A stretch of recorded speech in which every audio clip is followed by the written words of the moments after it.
Bismillahirrahmanirrahim. Assalamualaikum warahmatullahi wabarakatuh. Nama saya Wirayuda Mahendra dengan NIM 19240053 dari kelas Hadis Tematik B. Saya akan menjawab pertanyaan yang berada di tugas topik 3, yaitu beberapa pertanyaan, yaitu 3 pertanyaan. Yang pertama, mengapa kajian terhadap tema tersebut dinilai penting dilakukan? Karena kita tahu hadis tersebut itu tentang bagaimana wanita bepergian tanpa mahram. Ya. Di zaman sekarang ini banyak yang perempuan yang bekerja di luar, bahkan bepergian setiap hari keluar, dan itu juga tanpa mahram atau kadang-kadang atau banyaklah yang berangkat itu sendiri. Maka hadis ini bagaimana tuntunan hadis ini atau bagaimana hadis ini diimplementasikan atau dipraktekkan di masyarakat. Jadi ketika ada kajian seperti ini, jadi masyarakat tahu, oh yang perlu pakai mahram itu seperti apa, dan yang tidak perlu pakai mahram itu seperti apa. Kan terlihat dari kajian di artikel 1, kalau dari beberapa pendapat ulama mazhab, jika sudah ada keamanan dari wanita tersebut, maka tidak perlu ada namanya mahram. Tapi sebaliknya, jika wanita itu terancam, maka perlu adanya mahram. Jadi hal-hal yang seperti itulah yang harus diketahui oleh masyarakat atau para masyarakat yang sehari-harinya, yang di kehidupan sehari-harinya itu selalu berangkat tanpa mahram atau melakukan aktivitas yang terkait pada hadis tersebut. Terus yang kedua, mengapa satu hadis yang sama dikaji orang yang sama tapi menghasilkan kesimpulan berbeda?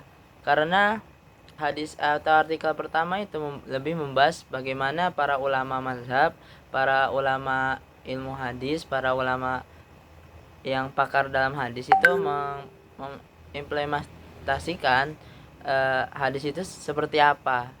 Karena kan hadis itu kan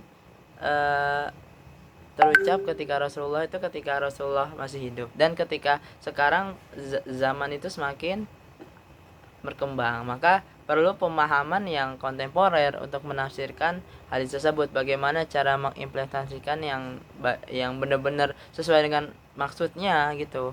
Maka yang artikel pertama itu lebih kepada ke situ, dan artikel kedua lebih membahas kepada fenomena yang terjadi di sosial media.